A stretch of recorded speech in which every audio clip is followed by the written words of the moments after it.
99-cent rental. You're listening to Bring Me the 99-Cent Rental. I'm Brian White, one half of this morbid equation. I'm joined by my co-host and actual brother, Dave White. Hey, Dave, how you doing over there? Oh, hi. I'm okay. You know, we've been having some unseasonable weather lately. You know, like spikes in temperature. We're going to talk about the weather again? We're going to talk about the weather because I'll tell you what happened. You know, I go out and I walk around a lot, and because of the warm weather, those fucking turkeys have returned to terrorizing Cambridge, Massachusetts. Are they dragging their talons across the cement? They are mean as shit. And I don't know, maybe I told you this. I can't remember, but I read a thing last year because we have a big problem with them here. And I can't imagine where they fucking live. This is a city. I don't know where you keep these giant birds. I'm guessing someone's yard is my guess. But I read a thing that was like, you can't back down to them and you can't give in. So if like they're in the road, you kind of just have to like keep driving towards them and like nudge them if you need to, and they will move eventually. And I just think it's great that we're supposed to deal with turkeys in the same way that like the FBI deals with kidnappers, and terrorists. Like, because these things suck. I'm hit them with your car for all I care. They're terrible, but they are a menace to society. Yeah, you cannot compromise with terrorists, or the terrorists win. Yeah, man, that's a strange phenomenon for a city. Like, we got them up here all over the fucking place, but this is the country. So like, you expect to find them, but yeah. It's just bizarre. You come around a corner and there's this fucking giant bird just standing there. And it's a giant bird that is like threatening you actively. You're like, oh, you don't know me. Why are you so upset? Yep. He's just there for the IPAs. Fucking bastard.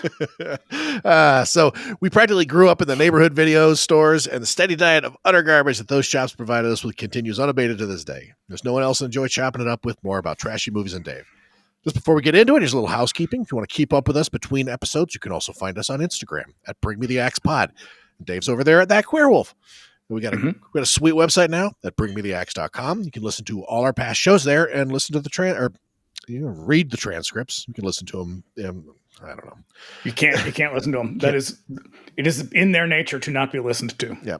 And if you don't know, we have another show called 99-Cent Rental, where we cover all manner of video store madness on the weeks that Bring Me the Axe is off. Our latest episode covering the baffling 1982 slasher X-Ray is out now, and we'll be back next week with our first anniversary episode, taking a deep dive into George Romero's magnum opus, Dawn of the Dead. Yeah. You can also contact us directly at bringmetheaxepod@gmail.com with any questions, comments, or suggestions to let us know if there's a movie that you love and would like to hear us give it the business. And lastly, if you like what you hear, you can subscribe to us wherever you get your podcasts. We're on YouTube now. Search for us by name and subscribe there if you prefer to consume your podcast that way. And you'll be doing us a big favor by leaving us a 5-star review on Apple Podcasts, Spotify. So do it. Just do it. You know what? You can do it right now as you're listening to this, because I know some of y'all. It would make me real happy. Some of y'all have done it. So if you've done it, hey, thanks. If you haven't, do it, and then I'll thank you because it's great. Yeah. I mean, look, we are children of the 80s. We did not get much attention or support at all. It means a lot. I crave your anonymous attention. Yeah. Yeah. So, also, if you listen on YouTube, do us a favor, give the episode a like and leave a comment. We love hearing from you guys. Just want to get all that out of the way, right at the top of the show. Dave, I got to tell you, I'm a little intimidated by this one. I understand. There is a lot about this movie that is, there's a lot to think about, I guess. There's a lot to say and a lot to think about. But I'm excited to talk about it though, because I have spent all fucking week just thinking about this movie. I have as well. Like, oh my God, I feel like I've been researching it for like 2 weeks. I feel like I've watched it several times. I've watched it twice, but there is, first of all, we're two white guys talking about a movie that is not made for white people. Well, I don't know that it's not made for white people. It's definitely about black people or a black experience. And it's hard as a white person watching this no matter how well intentioned or no matter how hard we try to kind of access the material, it is still, some of it is lost. And there is something very intimidating about, like, I want to talk about this movie, but I don't want to say the wrong thing, or I don't want to misinterpret things. And, just sort of, I don't want to offend anybody. And I don't think either one of us is going to offend anybody. No, I feel like we tend to be fairly thoughtful and careful. If I'm going to offend someone, I'm going to do it on purpose. Oh, it's going to be awesome when you do. But it was just like earlier this week, we did the whole what to watch double feature thing, and we chose Blacula, and I feel like I didn't quite communicate my intentions properly, and we got some good responses to it, but we also got some that at the end of the week I was like, I just don't know if I want to like put these out there in the public. So Blacula is a weird choice though, because it is an exploitation. Well, it's a blaxploitation movie that is like made by black director, black writer. Yeah. So it's like, it's I don't want to say rarity, but I guess a kind of a rarity, because if you do not know, blaxploitation movies were mostly made by white people for black audiences, or white audiences, I guess. But it's a rare one in that it is made by black people, and so it's pretty stand out in that way. It's also a pretty good movie. Yeah, that was kind of my thing. Is like I posted it fully realizing that this is a blaxploitation movie, but my intention was, I wanted to sort of present it as something else, as something other than what it kind of really is at the core, because it is a good movie. Like I think that it's as good as like some of the best Christopher Lee Draculas. It's a really good movie. But like at the end of the week, I was like, I really kind of fucked up with that one. And like if I got to clarify my intentions, I think I'm doing it wrong. So hopefully we get it right with this one. So though, as we're talking, this here is a special crossover event for Black History Month. We're going to take a look at a movie that falls appropriately and equally into both of our shows, Bring the Axe and 99-Cent Rental. So I would argue not quite equally, because I do not see this as a horror movie. Yes, I will give I think you that. It can be categorized that way, and it has been since it came out. I think that might actually be part of the problem with why it was not successful initially, and maybe why it's not successful now, too, a little bit. Yeah. So here's a taste. Give you a little taste of what we're going to do. The only perversions that can be comfortably condemned are the perversions of others. I will persist and survive without God's or society's sanction. I will not be tortured. I will not be punished. I will not be guilty.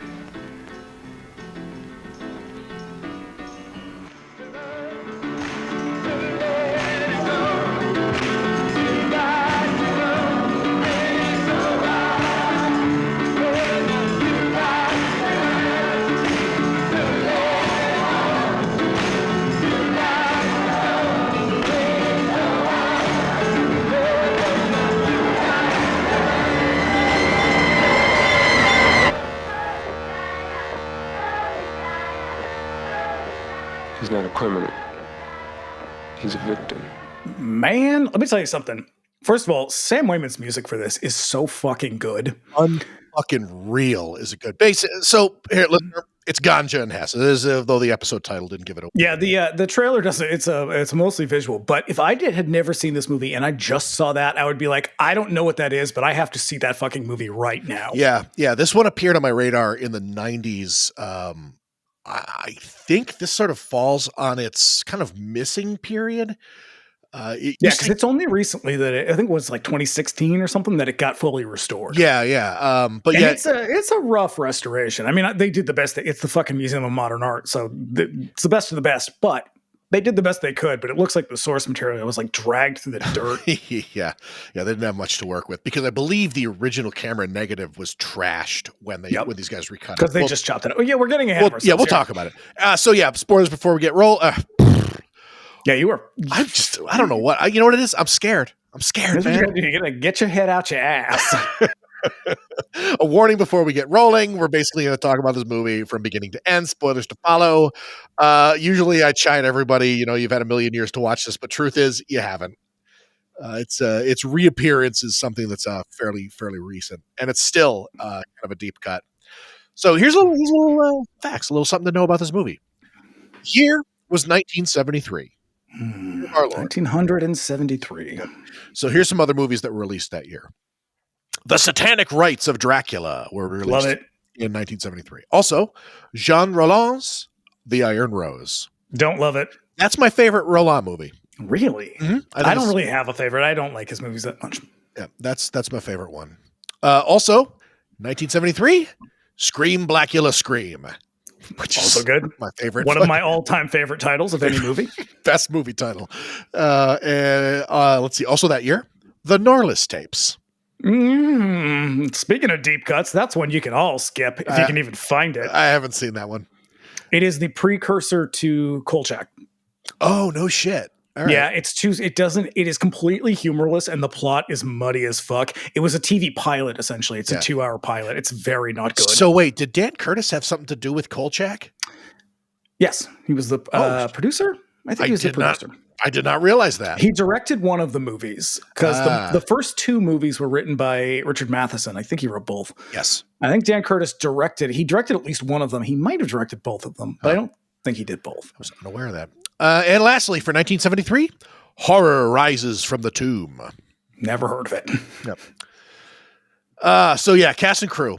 The director is a guy by the name of Bill Gunn. And you're going to say, wait, who is Bill Gunn? And if I showed you a picture, you'd be like, oh, he was on The Cosby Show. And I would say, yes, he was, but only for 2 episodes. And for some reason, we all remember those 2 episodes. Yep. So Bill Gunn was a novelist. He was a poet, playwright, an actor, a director.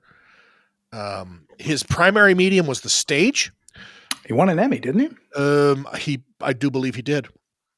But he had been working in film as early as 1970 on a sort of surreal modern gothic called Stop for Warner Brothers. Which I would love to see this. I don't believe so. Warner Brothers has it. Yeah. Apparently there was like a VHS version that was released at some point, and I think they did a retrospective somewhere like 10 years ago or so, and they ran it. But Warner Brothers refuses to release it, and they say it's because of licensing things, which sounds like kind of bullshit. Because it's like, if you really wanted to, you could just get around it. Yeah. So, well, I just think that the sounds like the content was a little iffy at the time, and now it's just sort of like too late. Yeah, because Gunn is a real kind of footnote in film history in many ways, but also it sounds like the film's themes fairly limited appeal to the wider audience, but it does at the time, at least. The whole reason that the movie kind of gets shelved is, among many reasons, is there's something that happens, like Warner Brothers changes ownership like several times during the release, or rather the production and release of the movie, and just shit gets shuffled. Yeah, and they say, so their claim is whoever they are at Warner Brothers is like, oh, we lost some document and now we can't release it. It's like, that sounds like a pretty flimsy excuse if you ask me, but whatever. Yeah. But anyways, the movie ends up shelved, like we said.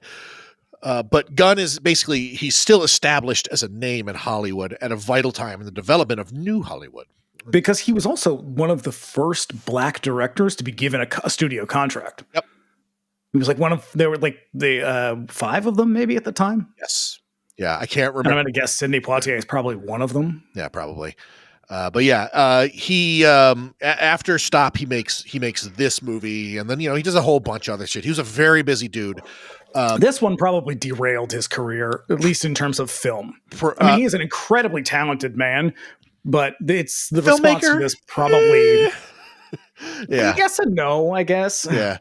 So anyways, he dies in 1989, a year after his friend and star of this movie, Duane Jones, dies. He dies of encephalitis.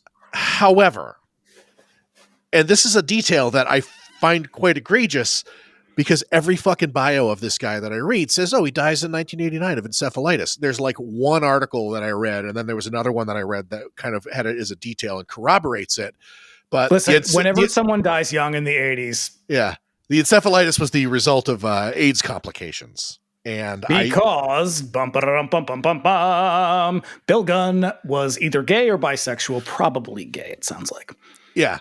But it kind of goes back to just like, because this movie is fucking crazy, and we're going to talk about it's a very dreamy, somnambulant art movie that at its heart, I guess it's supposed to be a vampire movie, but Gunn was really kind of. I'm going to set it up in just a moment. When you're done with the facts, I'll set it up and contextualize it for you here a little bit. But yeah, but this movie talks about race, obviously. This movie talks about gender. This movie talks about class. It's wild. It just all the shit that it approaches in a single movie. But sort of in the same way that when we did Delivery Boys, like Ken Handler's, a real creep, but the same thing happened to him where like nobody would just kind of give him the dignity of death of just that's not uncommon at all. Oh, I know, but it's still just tragic. It's a fucking just nasty quality of it. When I found this detail out, like very late in my sort of research, I was like, what the fuck? But I mean, it makes sense. I get it. It's the fucking 80s and really at the fever pitch. The bigger problem is that we still can't talk about it. It's still just like, no, it was encephalitis. It's like, oh, for fuck's sake, it's 2024. Can we just be honest about some shit now? Yeah. But anyways, the cast, we've got Duane Jones. Banger of a cast. It's a fucking crazy cast. Yeah, Duane Jones, one of the most recognizable faces in the history of horror. He played Ben in Night of the Living Dead. Jones unfortunately dies young in the 80s of a heart attack, but he led quite a life. He did a lot of stage acting, didn't he? Yes, yeah. So he was very, very, very active. Because he wasn't really an actor by this point. No, by this point. He was a teacher? He was the head of literature at Antioch College, and he specializes in English lit and French lit. French, yeah. Yeah. Because he speaks French in this, and it is fluid. Yeah, yeah. But yeah, remarkably sparse resume. But like we said, he was mostly a stage guy, very, very active in education. He always strikes me as someone who is like a reluctant actor. Like he does it because people ask him to, but it just doesn't seem like the kind of thing he really wants to do. I think that honestly, the impression that I get from him based on everything that I read about him was that he had a passion for education. And so teaching was really his thing, and the theory of stage was really his thing, and sort of like working with people who did. Oh, a dramaturg. Yeah. But I mean, this really is kind of his thing. And this is weird because up until this point, like I always sort of just assumed that like Duane Jones vanishes after this movie, but no, I mean, he's in a couple of other movies after this. He shows up in Beat Street, like probably as a favor to somebody, like you said, but like, yeah, I mean, he was very, very busy and he was very, very active in higher education. Like it's crazy. So, as his co-star, we've got Marlene Clark, was literally the poster girl for the movie of Switchblade Sisters. She shows up in a bunch of low budget, grindy pictures like the Shaft ripoff Slaughter. That one's actually really good. Switchblade Sisters, as I said, and Black Mamba. She came into Bill Gunn's crosshairs on The Landlord, which Gunn wrote. It led to a lead role in his first picture, Stop, which we mentioned was shelved for numerous problems, but she makes a real impression in this movie, and it's no wonder that he snatched her up again for Ganja. She was also Lamont's girlfriend on 3 seasons of Sanford and Son. Yeah. So let's see. Rounding out the cast is Sam Wayman, and he's not really an actor, though he's pretty capable in this movie. Like he really does hold his own. Yeah, he does a great job in this. Yeah, he plays a minor but pivotal role in the movie as Dr. Hess's driver and the reverend of a church in the city. He is notable for being the brother of Nina Simone, and he also composes the movie's soundtrack, which plays a role in explaining what's happening at several key moments. Like the soundtrack is almost like a chorus. They just like sing what's happening at certain times. Mm-hmm.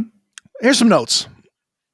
In 1972. Well, before we get into notes, though, because I want to jump in and start with the contextualization, because I think it's really important to understand because this is an abstract movie and it's avant-garde in its way. I think it's important to think about where it came from.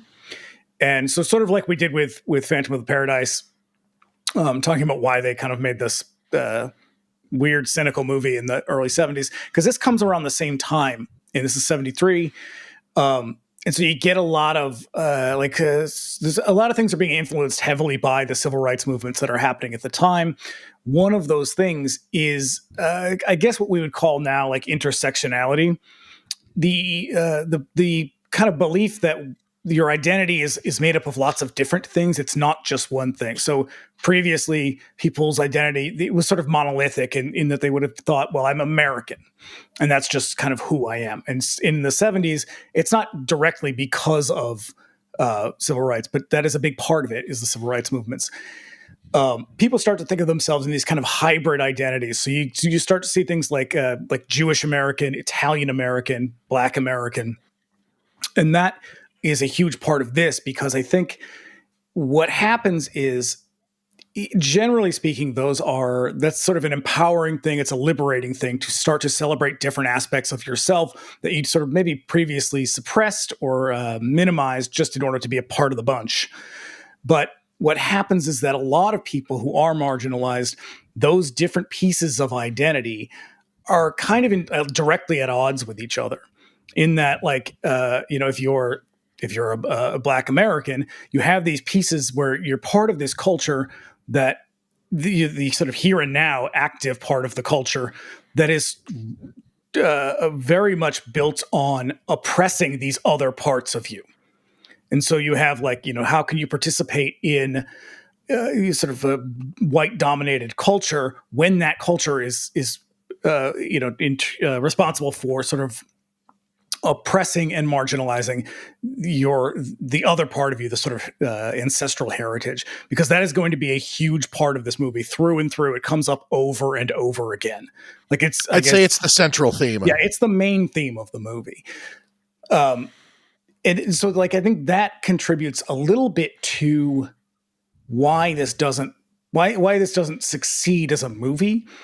Because I was also thinking about what makes it, like, how did this become a cult film? Part of it, I think, has to do with not accessibility, but availability, I guess, is that it's availability for sure. People talk about it a lot, but because it got chopped up and sold as an exploitation movie. But when it came out initially, I mean, if you read just basically, if you look at the Wikipedia thing and it's like, oh, when it came out, it was a very well reviewed. And it's like, well, no, when it came out, it was a failure. It was a critical and commercial failure. And I think because in 1973, I'm going to guess, I don't really know this for sure, but I'm going to guess that critics in 1973 were probably no more equipped to engage with avant-garde film than white audiences were able to engage with Black stories. And so if you go into this movie expecting a horror film or a blaxploitation film or a vampire film, I think you're going to come away going to be woefully at best you're going to be confused, disappointed and disappointed, because it's really none of those things.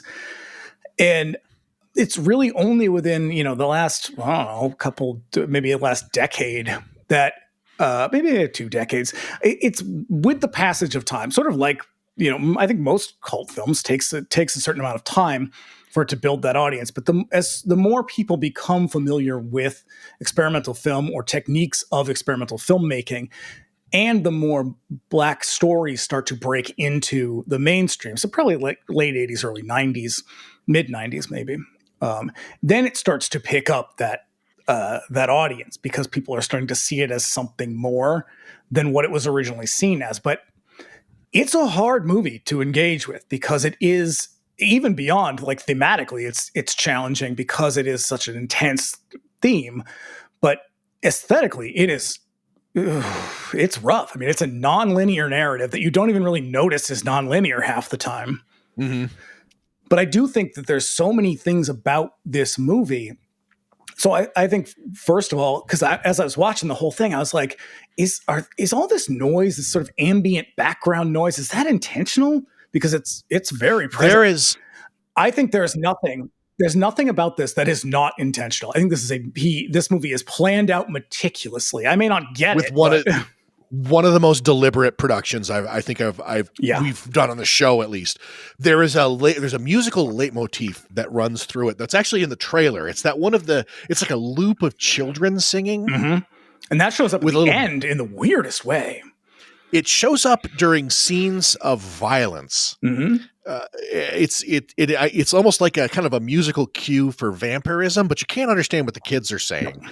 It's just a sort of a character in the movie. It's very unusual, but yeah, go on.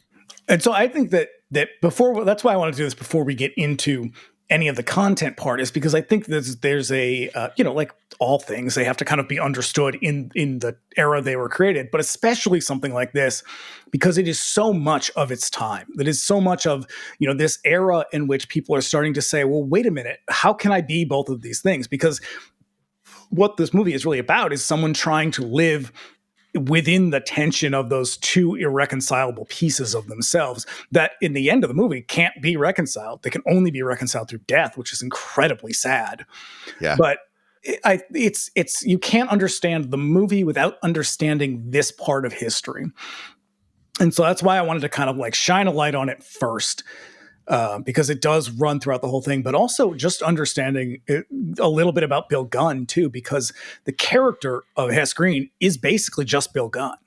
I mean, obviously he's not a vampire, but right. But yeah, everything that I'd read about him was he was this kind of aloof, but very sophisticated dude. I mean, he's a guy he's essentially like a kind of a critical success at a time when Black artists were not given the sort of the attention from white critics or white audiences. He got so much of it, but he has the success, and he's doing it trying to tell Black stories and trying to talk about a Black experience. And it's just, that is so weirdly complicated. And I think that's why you see a lot of the anger in this movie. You can see a lot of his frustration. And when we get to the reviews of it, we'll talk about, I can tell you a little bit about that, but there's just so much tension. It's just like, it's all rooted in this one thing of like trying to be this whole person when parts of you are so constantly at odds with the other parts of you. And you want to be all of them, but how can you be all of them when they don't fit together? And they will always be incongruous because his life is one that is, he's a very unclassifiable person, which is like one of the ways people talk about him a lot was like, he was very hard to define because he was all of these things and these things don't go together, which is why I think this movie comes across this way.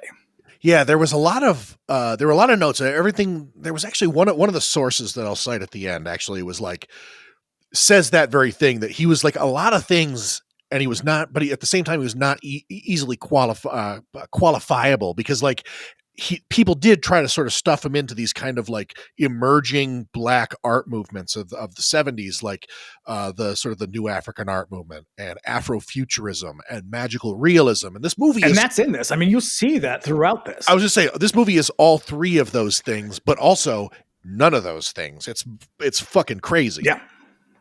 Yeah. So this in 1972, Kelly Jones Enterprises approached Bill Gunn, who is primarily known for writing for the stage, with an idea for making a Black vampire movie to capitalize on the wild success of Blacula. Now, Gunn wasn't even a little interested in making a horror movie, which is pretty apparent when watching it. His original idea was to make a movie about addiction, and we somehow ended on this. And it's actually a bit reductive to characterize the mission as a cash grab, as both Jones and Kelly worked with Josephine Baker and Maya Angelou on other projects, and both held Bill Gunn in high esteem. But film is a business, and Blacula was on the mind as the blaxploitation market expanded. This movie, however, and he didn't want to make a horror movie to begin with. I mean, he walked into it, was just, they were like, "Hey, come make this horror movie," and he was like, "No, thanks." Yeah. I don't like horror. But yeah, the bonus for him was that these two producers were pretty inexperienced in producing movies. So they just gave him however much money he needed, to a point, obviously. Like, this movie is limited by its budget pretty significantly, but he capitalized on that to basically do exactly what he wanted to do while still kind of working within the confines of the definition. This movie, however, not a blaxploitation movie, not even a little. No, it is, and this is also the vision of a single man. Like, this is not a collective work. This is not a collaborative project. This is one man's vision for one story that he wrote. Yeah, and you get the feeling, like, I mean, there's credits and stuff, but this movie feels like it was made entirely by Bill Gunn. Like, he did the sound, he was director of photography, he did all this stuff. But like, I mean, there was a crew on this movie. The film screened at Cannes. It was the only American movie selected that year for Reviewers Week. And it screened to rave reviews in France. American critics didn't get it, though. The producers were unable to market it to their intentions. They were expecting a blaxploitation movie, and what they got was a somnambulant art film. They sold the movie to a significantly sleazier releasing company who had the movie recut, removing 40 minutes of the actual camera negative and released in different markets under different titles like Black Evil and Black Vampire. And which that is some dumb shit. Like, why would you? It doesn't matter what you're doing. Like, why would you cut the fucking master? Because they were shitty companies who had no vision for the future beyond we need to capitalize on this right now. And it was probably cheaper to cut the fucking negative than it was to have it, reproduced into something that you would edit on like a normal goddamn editor. They cut 40 minutes of this movie. And I mean, that's why throughout this new transfer, some of it looks real rough because it's taken from like an old video cassette. Yeah. Yeah. So yeah, Vampires of Harlem was another one, but it's most commonly known as Blood Couple in its cut form. Gunn, which is a dumb as shit title. Stupid. I cannot imagine what this movie looked like even cut. Like, give it a goofy title as much as you like. Even slashing 40 minutes of the running time, like what the fuck was left over? So Gunn was furious at this, and he wrote an op-ed in the New York Times, one of the many major papers that trashed his movie. It's called "To Be a Black Artist." And from that article, he writes, there are... Well, let me tell you, because we should say what some of these reviews are. Okay, yeah, hit me with some of those reviews. They're not just... Again, this has that feeling of a little bit of like how critics approach horror movies at the time, but they seem like a little bit, I don't know, more offended by it. So this is from Newsday. And let's see. It says, from the very beginning, Ganja Hess is so clumsy in elementary storytelling techniques, so murky and so circuitous. I thought it might belong in the same category as The Honeymoon Killers or Night of the Living Dead, pictures whose amateur look gave them added impact because they look like documentaries instead of horror shows. But Ganja Hess is merely clumsy and pretentious. And so here's New York Daily News. The plot is disjointed, and odd camera angles, fantasy scenes, slow motion sequences, and choppy editing make the film a confused hodgepodge. One can barely figure out what's going on. Duane Jones and Marlene Clark managed well in their title role, but their talents are wasted in an incredible film that was intended to be quality black-oriented fare. Put a pin in that because I'm going to come back to that in a second. And then the New York Times was also sort of like similarly dismissive. They call it a confusing, vague melange of symbolism, violence, and sex. Now, it is those things, but I don't think it is those things without reason. And that was the bulk of the reviews. They were basically like, oh, I thought this was going to be a sort of heady black movie, and you gave me this. How dare you? And so rather than, and this is why I wanted to kind of go back to that other stuff at the beginning, is because it's, you know what it is? It's kind of like how we've talked about the way that Gene Siskel talks about actresses in slasher movies, where this your product does not meet my expectations. Yeah, you did not live up to my expectations of what a black movie should be. And Marlene Clark has basically said the same thing. She was like, they wanted a particular kind of black movie, and when they didn't get it, they turned on Bill Gunn, they turned on her, they turned on Duane Jones, because it was never a possibility that it was something about them, something about how they were viewing it. So rather than say, why am I not getting this movie? What am I missing from this film? They just assumed that it's because Bill Gunn was not a good filmmaker. Now, I don't think Bill Gunn is a very good filmmaker. I think he's a good stage director, probably. This movie feels like it feels like a play. It's full of monologues. Everything is sort of staged in a certain way. There's not a lot of like fluid continuity, which is part of the sort of narrative problem of the movie's style. But if you think about it in the context of a stage production, it's all very common shit that you find in like any given play. Right. And I mean, that's the whole point of avant-garde cinema anyway, is to make you think differently about whatever the content is. I mean, if you think about something like, Fireworks or Scorpio Rising, you don't know anything about those. If you just watch those movies without knowing anything about Kenneth Anger or without knowing anything about, experimental film, you'd be like, what the fuck am I watching? Because it's challenging you to think about something in a very different way, which is exactly what this movie is doing. And I don't know that it's always successful, but I think it's mostly successful. But that's why I think his response, the letter he writes to the New York Times, is really, really solid defense. And I think he makes a lot of really good points. So I've read the whole thing, but I'm not going to read the whole thing right now. But I do think the opening is very interesting. It's rather poignant. Is it, there are times when the white critic must sit down and listen. If he cannot listen and learn, then he must not concern himself with black creativity. Yes, because that I think is a fair and astute argument to make. And that, I mean, I think that really sums it all up, is that if you're not willing to even try to comprehend what this is, then there's no point in you even sitting down to watch the movie. I mean, he said in one of, I think it might be in this one, where he's in the letter where he says, you know, someone watched, a critic watched 20 minutes of this and then walked out and then reviewed the whole movie as though they'd seen it. And so it's like, if you can't even do that, if you can't even like try to understand a movie and just listen to what this is about, then why are you even bothering to watch it? Because I think that is, you know, I can watch this movie, and I have watched it a bunch of times, and not all of it makes sense to me, and not all of it is going to make sense to me because I'm not a black man. But I kind of have to just sit there and say, well, I'm not going to get all of it, or I might not get any of it. But I'm still trying to think about what it is. And there is an issue of sort of era in that too. I mean, in 1973, critics for the New York Times thought they knew everything there was to know about film. I think a lot of critics still do think that. Oh, yeah. So there was no fucking way they were going to be like, well, I guess I just don't get it. It's like, obviously the problem is Bill Gunn. It's like, no, motherfucker, the problem is you, because you're an asshole. Yeah. I can certainly understand like his reaction to this, because like a part of the reason that this movie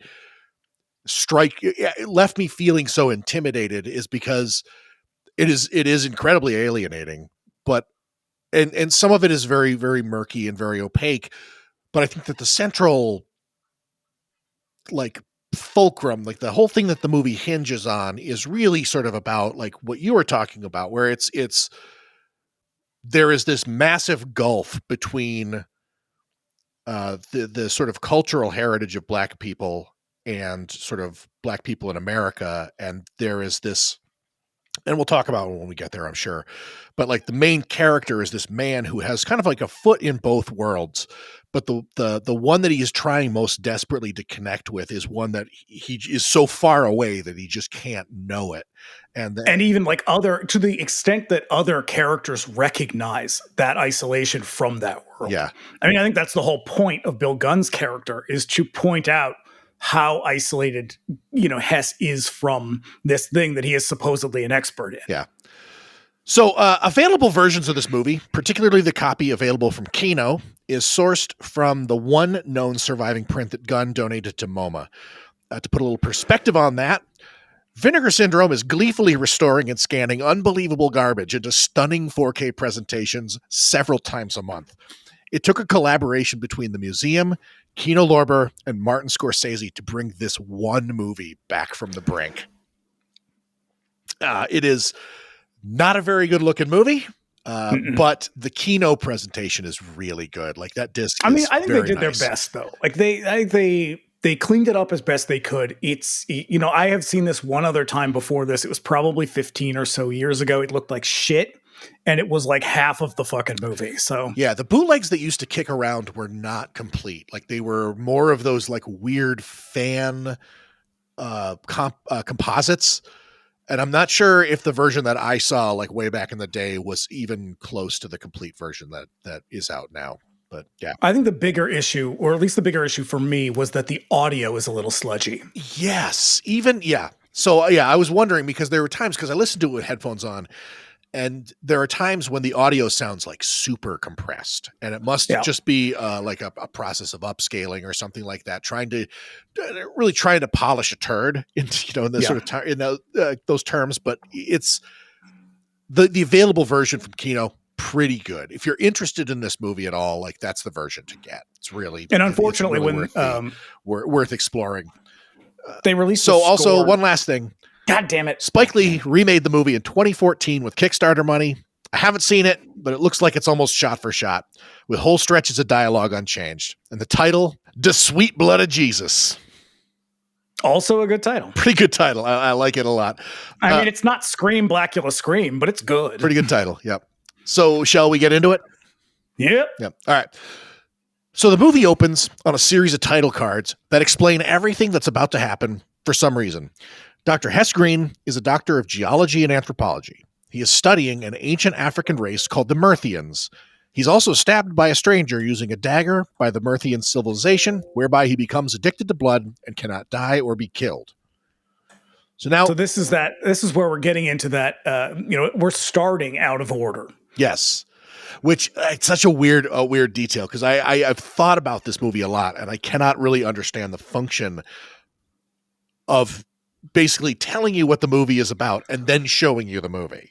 I wonder if it's a matter of, he's going into this knowing that he's going to be telling a nonlinear narrative that's going to be abstract the whole time. Maybe it will just be helpful to be like, hey, here's the fine points up front. Yeah, maybe. Because there are certain moments because there's no expositional dialogue in this movie. No, oh God, Maida stabbed me with that Myrthian dagger, which was contaminated with the blood of those people. Now I'm, that's that whole thing. So I suppose that is sort of helpful. Like maybe he watched the movie after the final cut and was like, maybe I should explain a few things just up front. Yeah, because I think it's, I didn't find it jarring. No, I don't know that it was that helpful, but I do think it's interesting the way that it's described in terms of sort of like Western Christian belief is really interesting. Yeah. Yeah. Because that's the whole, throughout this whole thing, it's just going to be that versus, Western beliefs and Western spirituality versus sort of, non-Western, I guess, for lack of a less precise term. Yeah. Yeah. So this movie is divided into 3 parts. Part 1 is called The Victim. Don't get used to that because we're just going to abandon that shit halfway through. No, it does end on after part 3 is when they start to sort of wind down the story. So we cut to a church service overseen by Reverend Luther Williams, who's played by Sam Wayman, who is surprisingly good in this he's role. Like, really I get good. That he's not an actor, but he's really fucking good. Like, it helps that he feels very much of the time. Like, he's a really good looking man. I mean, he's tall. He's very alive in the role, yeah. And there's he was the one I think I liked watching the most. He's very animated, and there is something very. So he plays this. They don't really make much hay over the denomination, but he's a preacher in a church. Yeah, it's a Western black church. I mean, it is one of the ones. There's a lot of singing, a lot of dancing. It's very animated. It's very colorful. He must have spent a lot of time in those actual churches because the way that he portrays that character is like super authentic. It's just the way that he talks. It's so cool. It's so cool. But there's a voiceover also, and it's Wayman who explains that he's also a chauffeur to a man named Dr. Hess Green, and Williams explains that Hess is addicted to blood over a scene of someone injured in a car accident while Hess looks on dispassionately. And again, some really interesting stuff happening here because this is at a time when you're starting to see the rise of the megachurch and of televangelism. And so to kind of contrast that with this black preacher who has to work not 1, but 2 extra jobs in order to make ends meet is a very interesting point that they don't really come back to. But just it's interesting to say, like, this is his job, but he also is a chauffeur and he works in the stables as well. That's right. Yeah. I also think it's interesting to call Dr. Green a victim is a very interesting choice of words. Interesting is the way I would describe this whole fucking movie. Yeah. Because it is in my notes like 1,000 times. Yeah. So at a museum, Hess is introduced to a man named George Maida, who's played by William Gunn, who will be his new research assistant. As this is happening, Maida is shown posing in a mirror with a revolver. As they leave, Wayman sings about the Myrthians and explains that the only way to kill them was for them to stand in the shadow of the cross and that they lived unable to die until the Christians came. There's a thing about the name, the Myrthians. It's not spelled the same, but there is a certain allusion to the actual word mirth, like cheer, good times, and stuff like this. It's alluded to that this race, which is not real, they existed like 10,000 years before the Egyptians. And their queen is played by Eveline from The Wiz. That's right. Yeah. So in like the kind of cameo role. Yeah. But but this kind of establishes sort of that point of the sort of one side of this kind of vast gulf that Hess is going to try and sort of bridge this whole movie. But the fact that they are so old is to sort of place them on a timeline that is just unreachable. There is no written record. There's no way to really know them truly. They are a concept in his mind. And I think that's a really interesting point within the context of this, and just generally, is that because this is also at a time, like I said, when people are sort of exploring different facets of identity. And, one of those is this, Black Americans starting to look back at their ancestral history and their cultural heritage, particularly outside of the United States. And it's such a different thing to be a person living, say, in Kenya. You have a particular experience with the culture there, but to be a Black American trying to access this thing that you have no direct connection to. And so that there is probably that feeling of like, I am connected to this, but at the same time, I'm not, because I'm also more connected to this thing, which in this metaphor is framed as, and it is quite literally, a colonizing thing that is there to destroy this thing you're trying to access. Yep. It must be a very tough thing to be doing that in the moment, because now we're several decades removed from that, and people have a more nuanced understanding of that. But at the time, it was just like, oh, but isn't it just the same? And it's like, well, no, it's not the same at all. And so, yeah. The main point here in this scene is to sort of plant a flag in a very central theme of the movie that's going to keep coming up over and over and over again. The arrival of Christianity killed the Murthians. And Christianity in this sense. Now, hey, I don't want to be anti-religious here, but God damn it.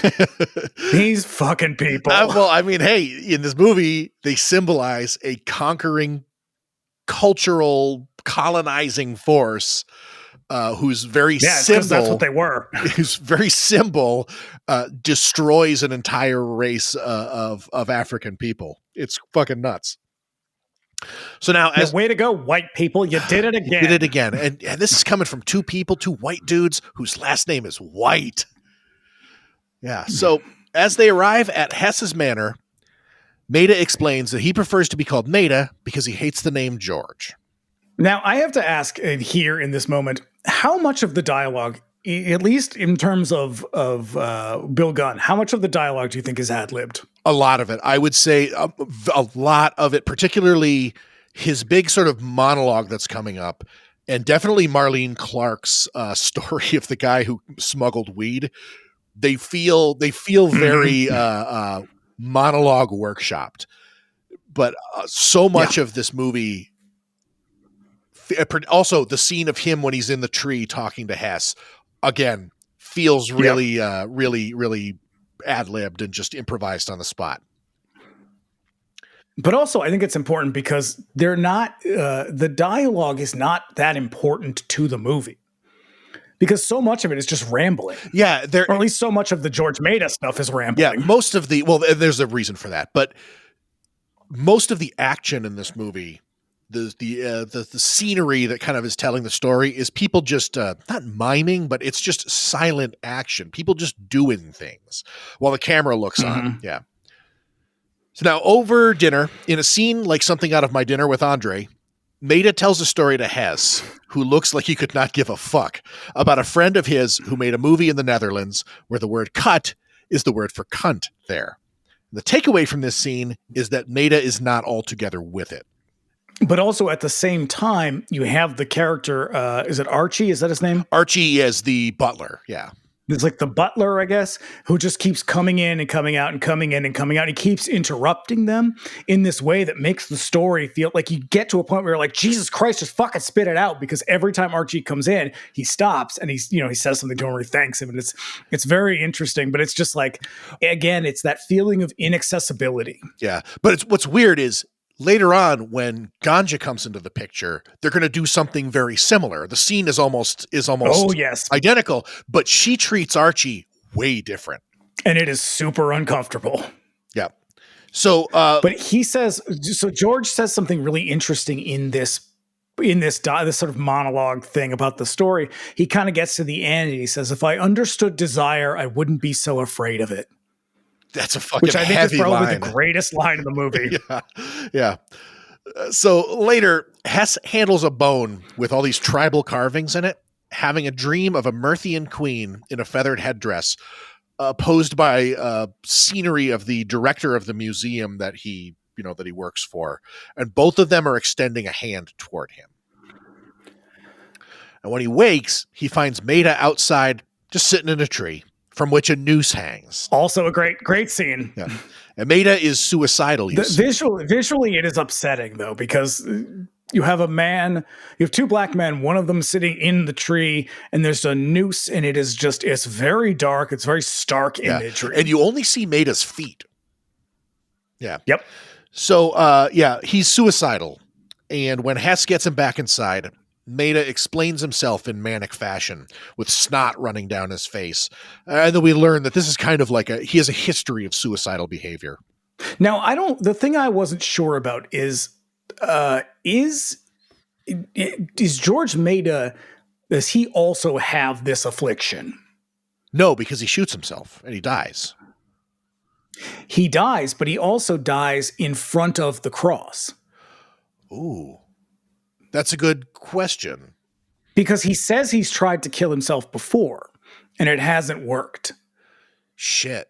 I hadn't even thought of that. Like, that's a very good question. And it's a good point. And I would say... Because I'll bring up more when we get to it, because I think there's something more I have more thoughts on it, but it makes a lot more sense if he is. And they never say one way or another, but it makes a lot more sense because it feels like, has he been driven crazy by this sort of tension of trying to live in one world and pursue another?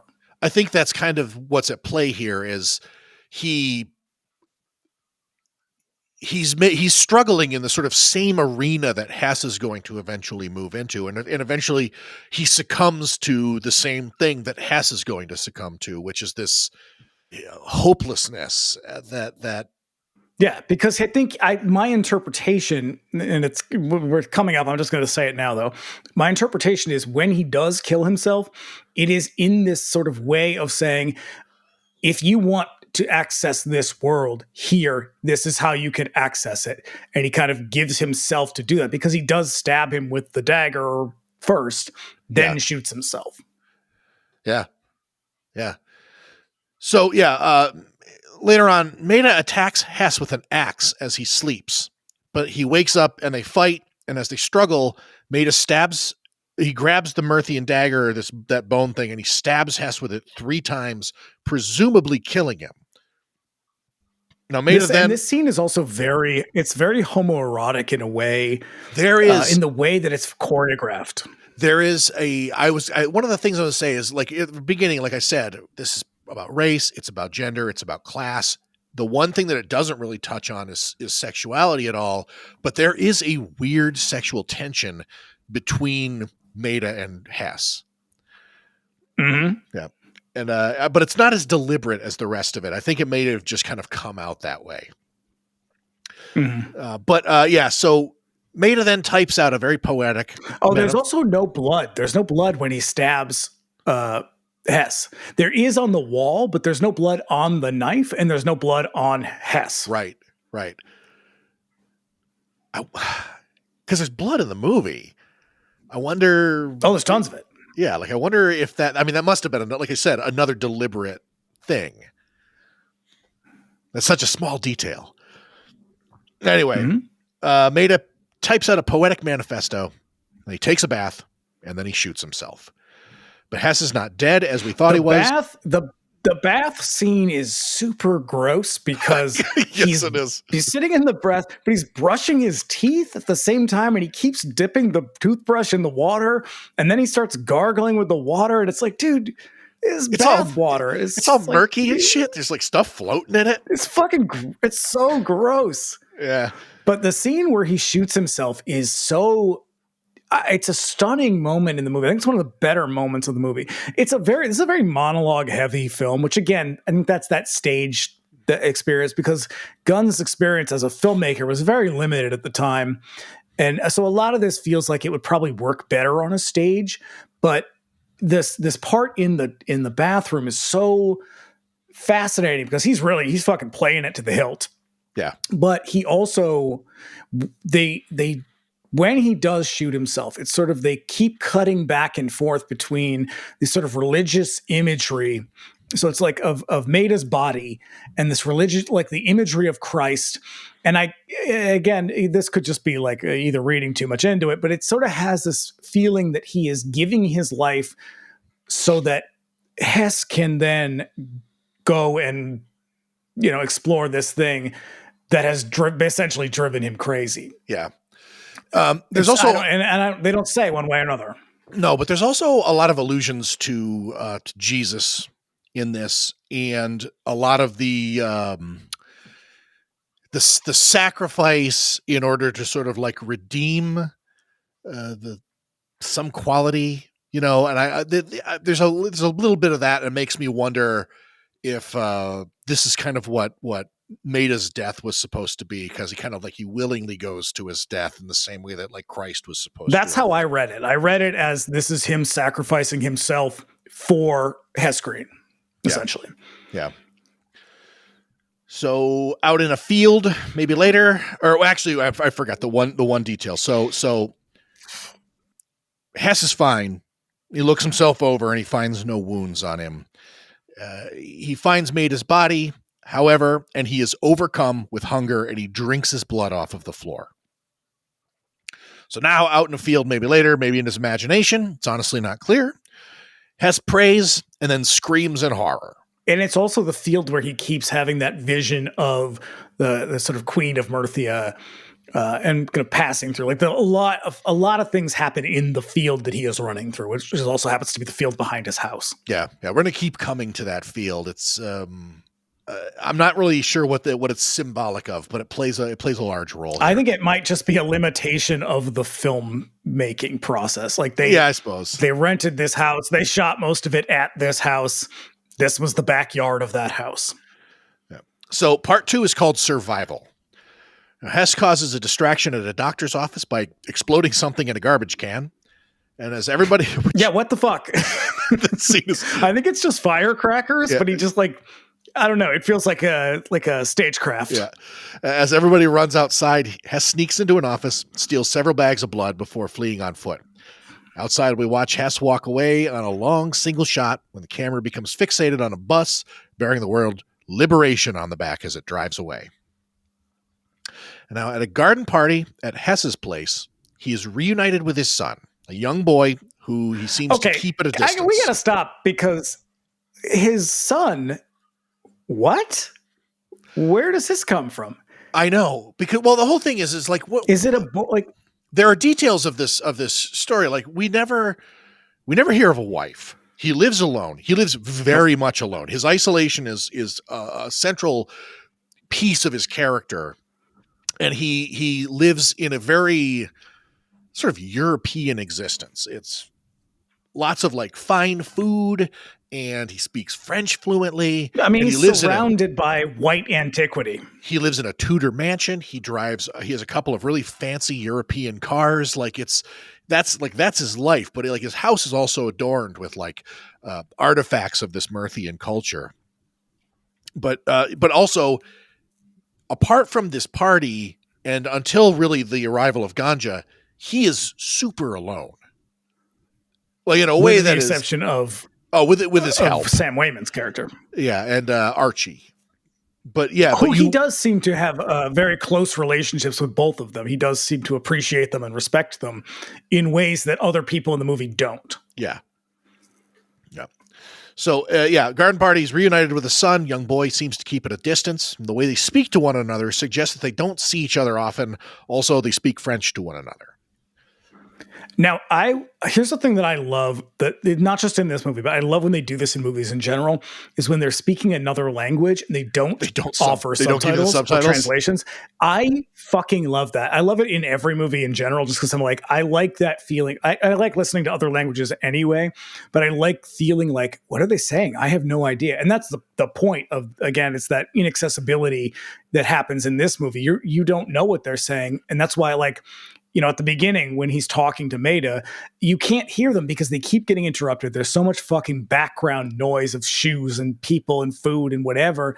This is another example of like, this is inaccessible to you. You don't know what they're talking about, unless you speak French, of course. But let's be honest, how many white Americans, I do know that they discuss his son's Swiss Army knife at one point. That's not. Yes, I picked up that little bit. What I think is fascinating about this part of this movie is that they cut from here. He's at this sort of fancy, everybody else is white at this party. It's obviously like either a fundraiser or they're like, they're people from whatever institution he works for.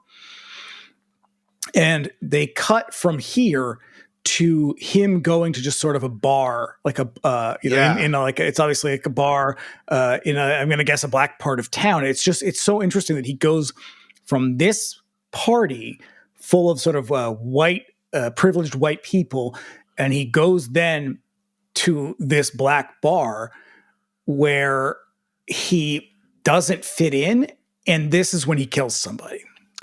Yeah, so he goes there, I believe, deliberately to find somebody to kill. Yes, and that's what I think is interesting, is that he's going there, he leaves this white, upper class white party and goes to a sort of working class black bar where he finds a victim to kill, because later on he's going to do the opposite of that. Entire intention in this moment is to literally feed on the underclasses. Right. And I think what I think is super interesting about that is that he's going to do the reverse of that a little bit later in the movie, but he seems very uncomfortable in this place. Yeah, but he sort of paces and wanders around. Like, this is not an environment that he is comfortable in or used to whatsoever. Because also it's very tight, because the previous scene was very open, and it was this palatial estate in upstate New York, and suddenly here he is in the city, and he's like in this little room with like all these other dudes who do not talk like him. No, and I think it's also this, I think, is where you start to see some of Gunn's limitations as a filmmaker, because he makes a lot of choices directorially here that probably work better on the stage.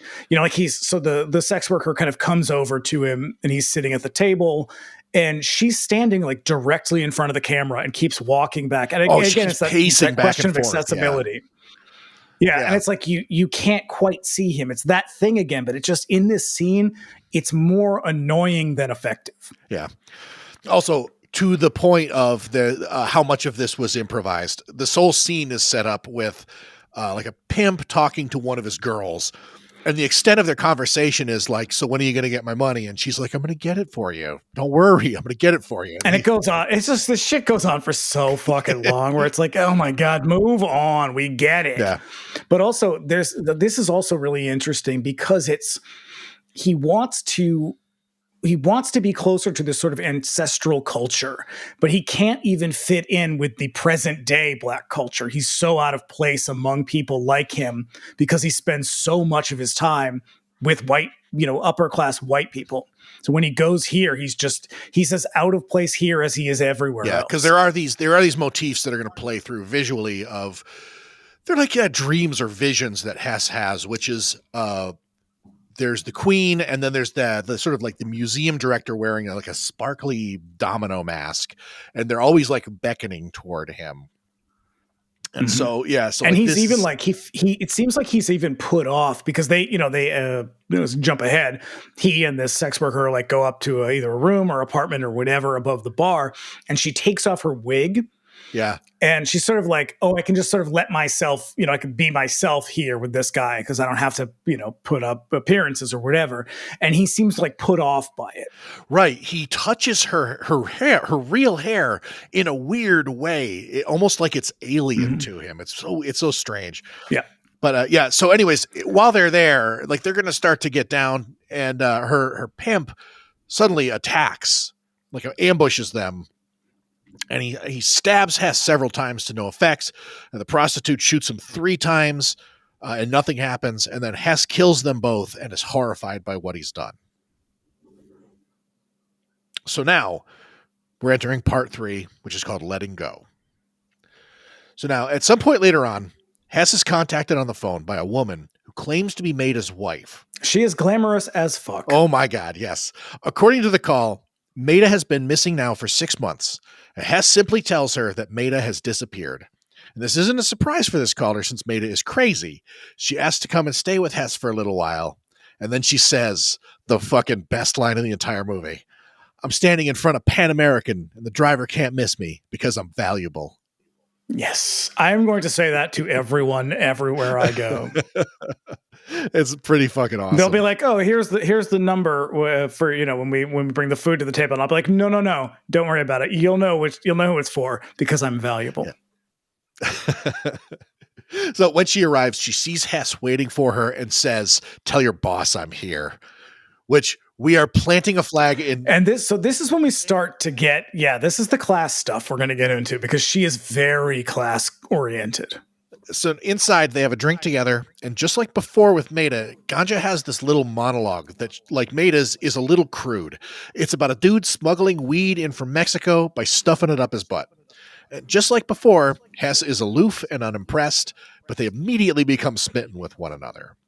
Now, I wonder if the whole point of this story is to sort of show that she's not like him. She's just sort of like a normal kind of down to earth hip chick. Yeah, but also like she's got agency. She's headstrong.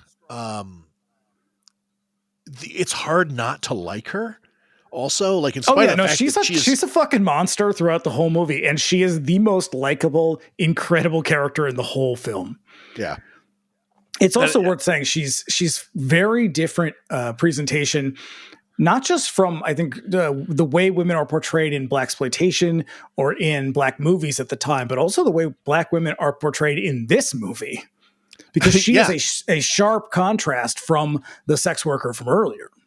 Yeah, one of the comments from her that I had read in some of the articles was like, she's not like black women in other sort of black movies where they're either sort of like a trophy to be won or they're like a superhero like Coffee or Cleopatra Jones. She's not like either of those characters at all. Like she's very unique in that way. Yeah, she is just a woman who will not be fucked with. This is true because she's valuable. Mm-hmm. Now, it appears for a moment that he's going to attack her, but can't bring himself to, and he runs away, hiding in the attic where he drinks some of his stored blood. And then later, Ganja finds him there, and they resume having sex.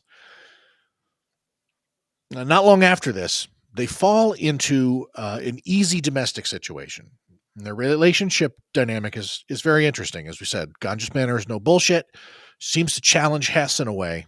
Now, I believe this is actually the part where they're like having breakfast. Yes. And this is when she's like, she's real shitty with Archie. Yeah, this scene is really hard to watch because I think she calls him Darky at one point. God damn. Yeah. Which is real fucking rough. Yeah. So elsewhere in the city, what she's doing, she's going out of her way to distance herself from him. He is the help. He is this sort of lower class of person, and she will absolutely not be treated that way by anybody. But in order to do that, she really goes out of her way to belittle him in a way that is so uncomfortable and so cruel. And it's like, I love this character, but you're being a fucking cunt right now. So elsewhere in the city, Hess spots another prostitute standing out on the stoop of an apartment building with a baby. Now, most notably, she is a white prostitute. Yes. Yeah. It's a pretty interesting detail. So back at home, this is the flip side of the earlier scene where, he is sort of at this overwhelmingly white party and goes out afterwards and kills this black sex worker. Now he watches as Ganja sort of verbally abuses and is cruel towards Archie, this, black butler of his. And his reaction is to then go out and kill a white person. Yeah. Yeah. And so she is still being like really shitty to Archie. She wants to find the wine cellar. She knows that there's a wine cellar there, so she's prowling around in the basement looking for it. When she finds the body of her dead husband on ice, and she screams in horror.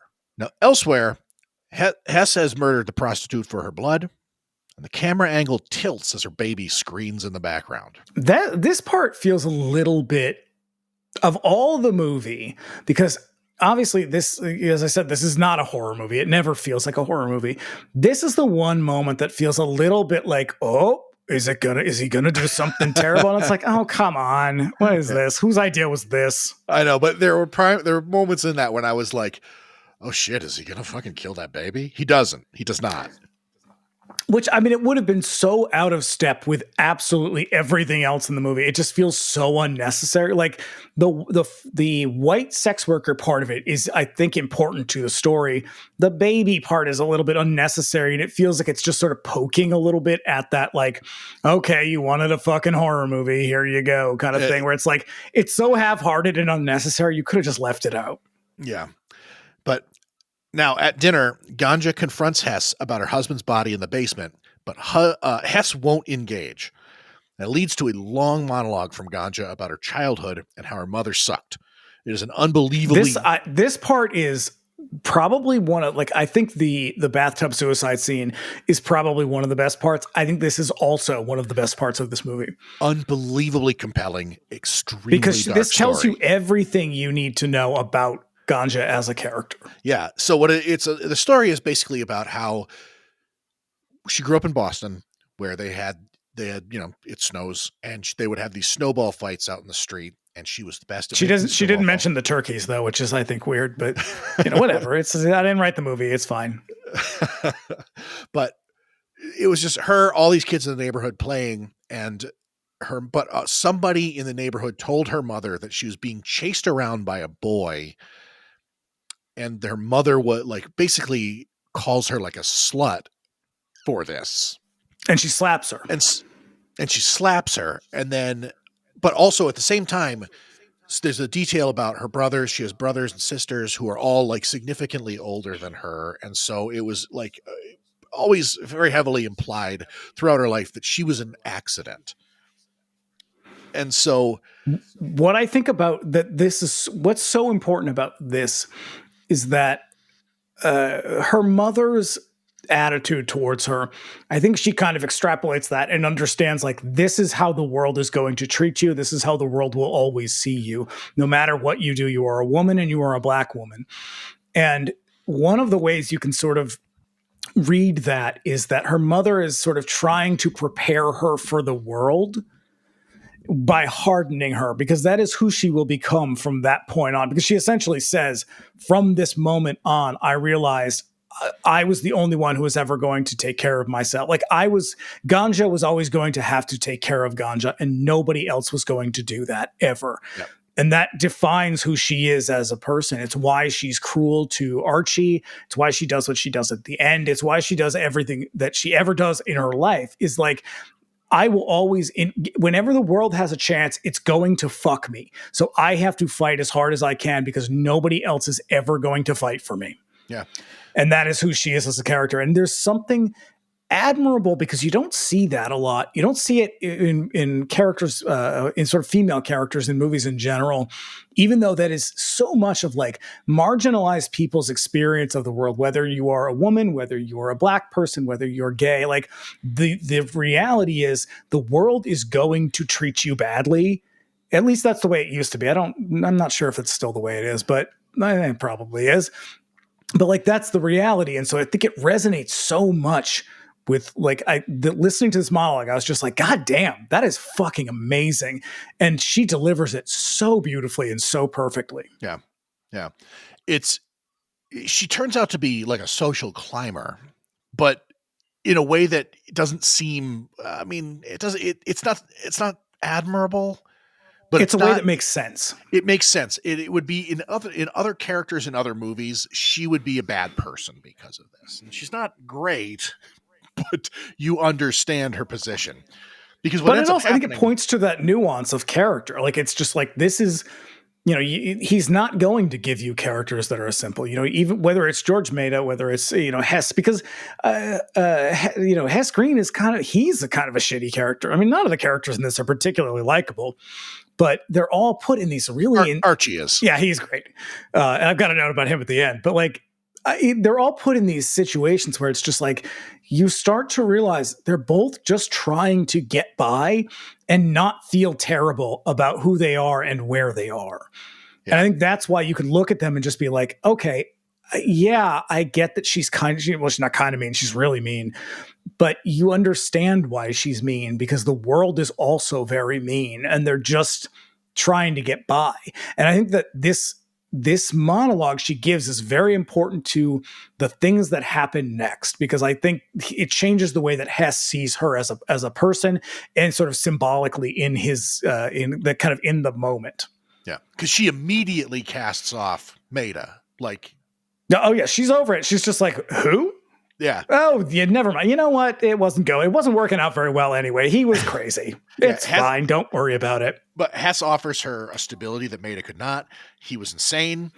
Hess has a deep flaw that she doesn't yet know about, but taking up with him puts her in a better position than she was in before, which explains why she's willing to let the death of her husband slide.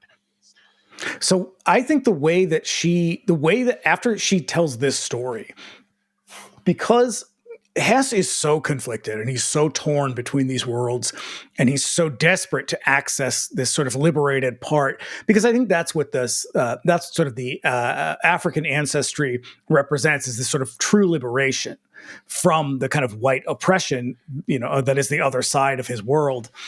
And I think my interpretation of this is that he starts to see her as a sort of fully liberated character. She is not beholden to white culture. She's not beholden to white religion. She's also not beholden to black heritage. She is just ganja. Yeah. And she will do whatever the fuck she has to do and wants to do in order to get by.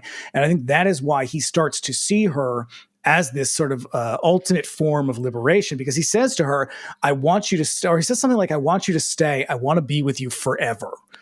Yes. By which he means, I want you to live forever. I think he actually says, I want to live with you forever. Yeah. He says, I really and so want he you to wants live forever. He wants to sort of like, he sees her as, she is the way out. She is the true form of liberation. Right. And I wonder if that's the reason that because this is the only part in the movie that she does this. She refers to herself in the third person, which kind of places her as a subject of her own monologue. It's very weird. It's very effective, though. It's very effective. Yeah, it kind of like makes her an object of its own that's not really connected to the sort of broader tapestry of the movie. But it makes it's the child version of her that is the object of the sentence. It's not so much. It's sort of an abstract idea of this person that is ganja. Yeah. Yeah. Not her in the present. It's more just like, I knew that I had to take care of this thing. Yeah. And I was the only one who was going to do it. Because what happens after this is the only time in the movie where you see Hess experience any kind of joy. Yes. Or really either one of them. I mean, she seems to delight in sort of her cruelty a little bit, but it's in this moment right after that you actually see both of them start to experience joy. And it's the only time they're going to do it throughout the whole movie. Yeah, because following this, Hess and Ganja play in the house in a way which reflects the story that she told about how her mother slapped her for being seen out in the neighborhood being chased by a boy while having a snowball fight. And they're not having a snowball fight. It's more like a pillow fight where they're just like throwing shit at each other. But they're having a really, really good time together, and it's very childlike and innocent. Now, what I loved about this particular moment is that the camera, and they move the camera a lot in this whole scene. The camera is in a fixed position, and they are off screen having a blast. That I love the fact that you cannot see. It's that question of accessibility. It's, we can't see all of this. We can't, it's like the conversations before. We can hear it and we know it's happening, but we can never see all of what's happening. It's always off screen. Yeah. So shortly after this, they're married. In bed that night, Hess reveals his secret, implying that he wants her to come with him. He uses the knife to stab her, and shortly thereafter, she's a vampire too. But her memory of this is that it was a dream, and she's immediately haunted by a hunger that she can't satisfy. And now we're going to loop back into what might be a dream or a vision of that, basically them out in that field again, where Hess stabs her, but her body is when he eventually what happens is like the stabbing takes place off screen, and it's just him kind of like sitting over her body in bed. But then we flash to this kind of like vision dream situation where he's actually stabbing her, but they're outside, like in that kind of wild field from before. But what's interesting about the field is that this kind of wedding, maybe not happening in his mind or whatever, the one that's happening in the field is this kind of, this particular wedding between the two of them that involves the stabbing is taking place in the same location that he is constantly seeing the Queen of Merthia or the women running through the field. It's all of that happening. And then when they go back to the next scene where they have the actual wedding, it is where they have the party earlier with all of the white people. Yeah. So he has like this sort of like spiritual wedding. Yep. And that wedding is a downer. Yeah, it is. Because again, that comes right on the heels of the scene of them just playing together. And then now here they are stone faced in this kind of shotgun wedding almost in the backyard. Because they're back in that world. So they're, in the moment where they're sort of chasing each other around the house in this sort of joyful moment is this liberated freedom. And now and then they have this sort of wedding in the field that I think has a connection to that sort of ancestral Merthian culture. And then they're back in this kind of white colonial Western religion, getting married in this very kind of rigid ceremony. It's just sharp contrasts all the time. Yep. So now Hess gives Ganja blood, which she is at first horrified by, but immediately settles into. So that night, they have a friend over for dinner, figuratively and literally.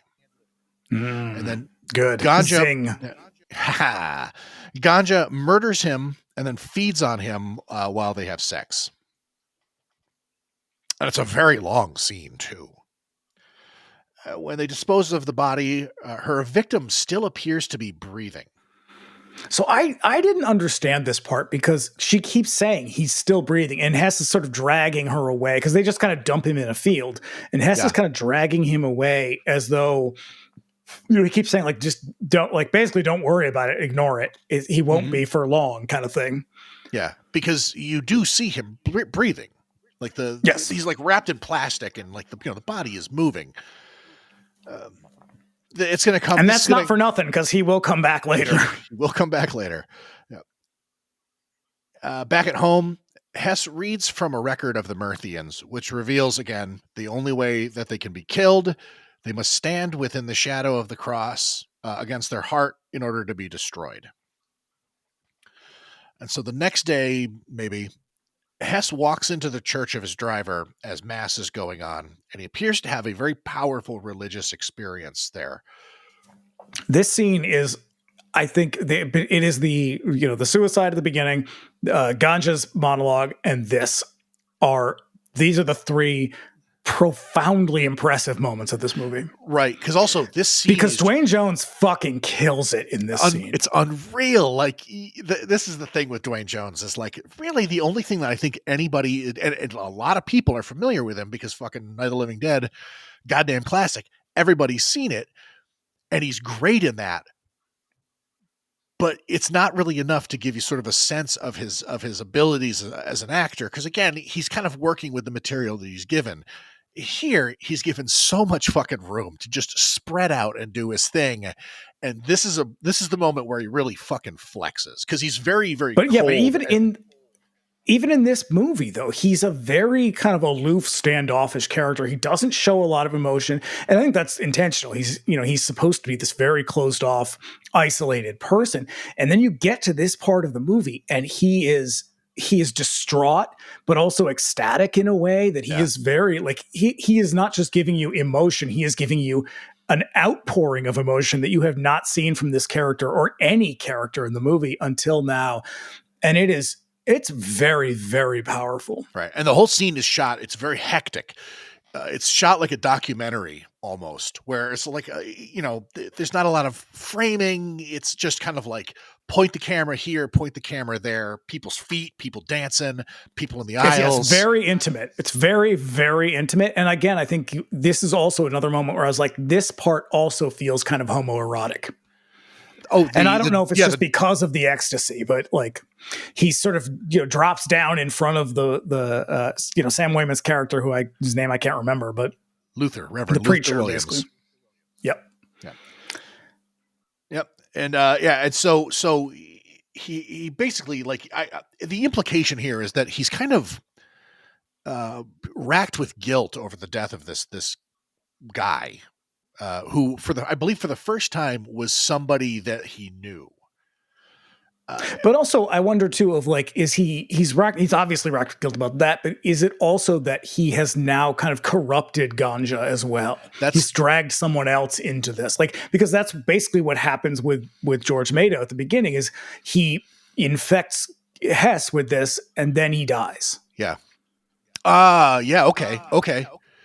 So it's a pattern of sort of like sacrifice in order to kind of like redeem somebody else, maybe. But that's also the way that I initially read this scene was like this tension of trying to be two things and not being satiated by either one of them becomes too much. Just living in that tension becomes too much. And those pieces are too irreconcilable. And so in the end, he sort of just goes back to the one that he knows, the one that is most familiar. And in doing so, what that means in this is essentially, it's a kind of like a spiritual death. And in this, it's a literal death. But he just sort of is resigned to, I cannot live this way. I cannot live in this sort of torn identity. And so he decides to basically just kill himself. Yeah. The placement of Christianity in the movie is also kind of fascinating, and I'm not really sure where Gunn falls in sort of in his feelings of Christianity. The implication here is that there's a whole segment of the black population that is kind of just assimilated into a religion, a kind of cultural experience, because religion and culture are inextricably linked. Like it's very much a part of the sort of the place where you live. And this religion is because in his case, I mean, and in the case of Black Americans, it is defined who they are. I mean, it is the thing that drove sort of the empire to expand. It is the thing that drove that colonization. Religion was the thing that told them it was okay to do that.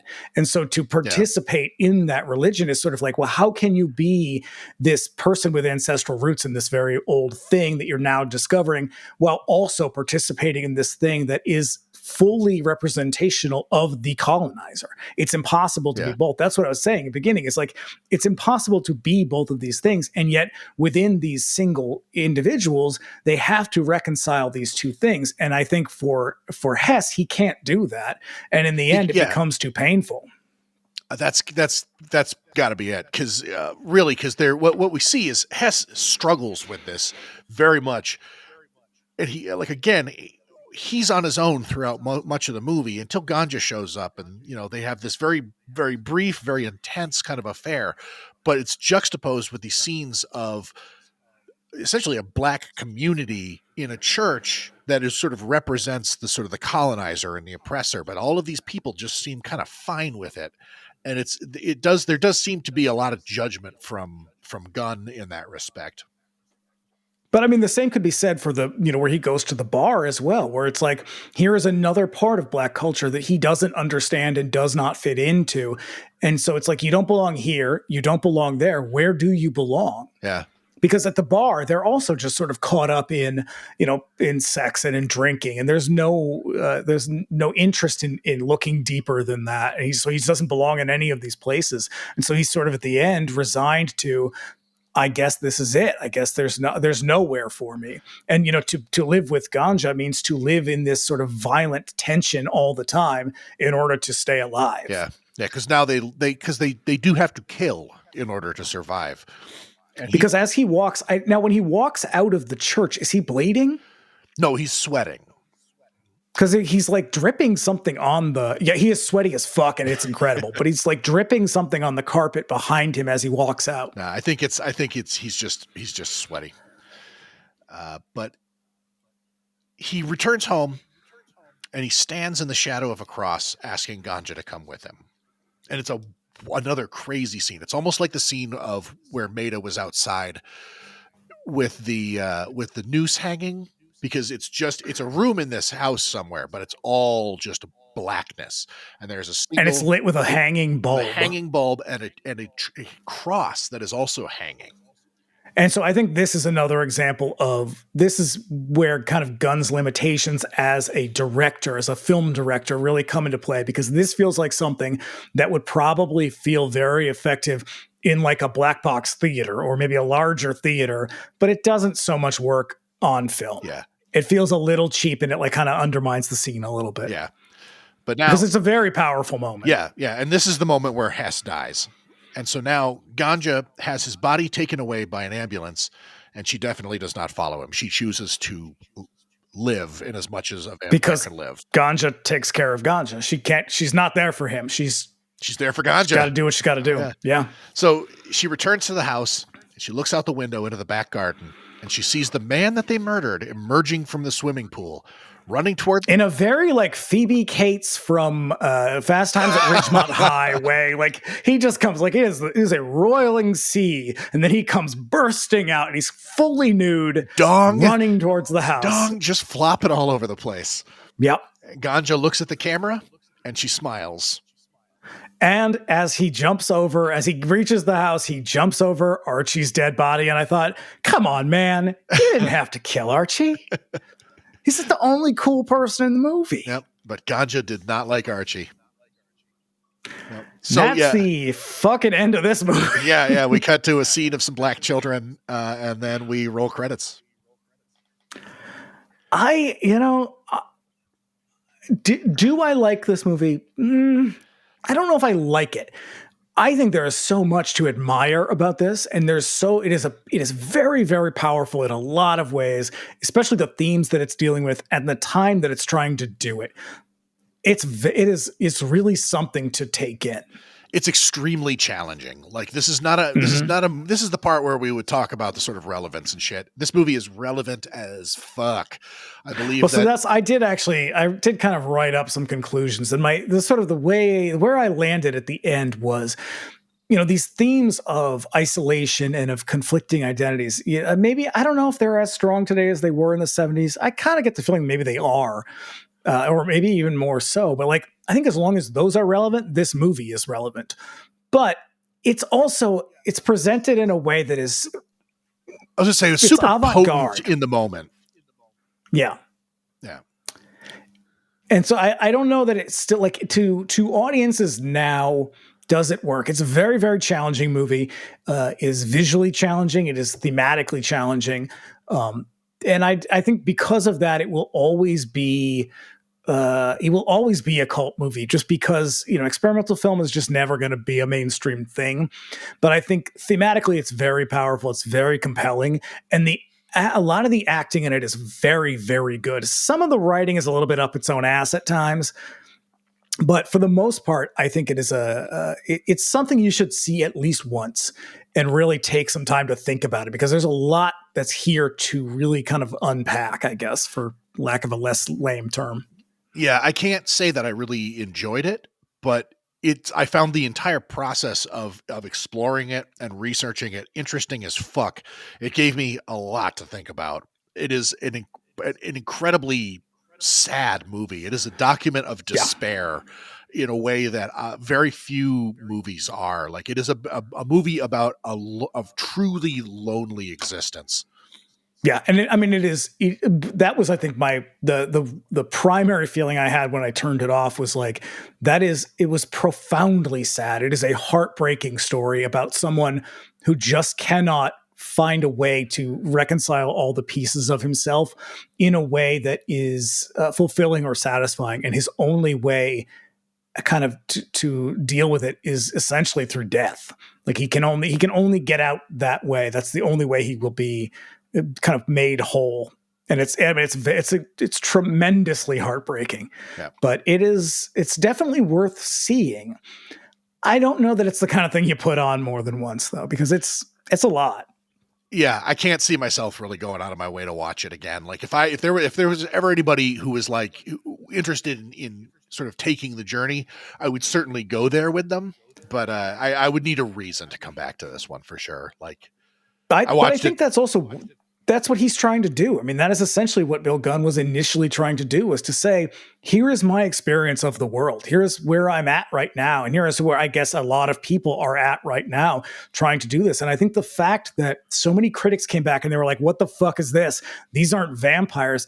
That must have been really disappointing and really frustrating and probably very hurtful to be like, I put everything I had into this story. I gave you basically what it is like to be me, how I experience the world. And they kind of looked at it and were like, what the fuck, dude? Where's the vampires guy? Yeah. So that's why when I hear people be like, oh, it's a vampire movie, I'm like, well, no, it's not really a vampire movie. The vampire, that's the metaphor part of it. But like, to see it only as that, you're missing so much. Right, because the usual sort of vampire metaphors are largely absent from this movie. Like, yeah, there's he set out to sort of use vampirism as an addiction, but like in this case, like an addiction to what, really? I can see it's more like a desperation. Yeah. Or a yearning, a hunger for belonging, really is what it is. That's another part of the sort of challenging nature of the movie is like, it's none of the easy metaphors are there. I spent so much time just fucking ruminating on this movie. But I mean, I'm glad that we did it, because it's fucking amazing in ways that, few movies are, but it makes for a very difficult watch. So, yep. So usually like, we don't usually do this, but I thought it was really kind of a good idea to actually cite our sources in this one. I just wanted to point out a few of the research sources that I used for this. There is a BBC article called Ganja and Hess, the 50-year-old vampire movie masterpiece that critics got wrong. There is a Gagosian article called Cosmic Freeze Frame, A Poetics of Bill Gunn. And there's an article at offscreen.com called The Uniqueness of Bill Gunn's Ganja and Hess that I used. I didn't write anything down. I have millions and millions of resources on cultural studies. I'm happy to share them with anybody if you want them. You also have to then take on part of my student loan debt.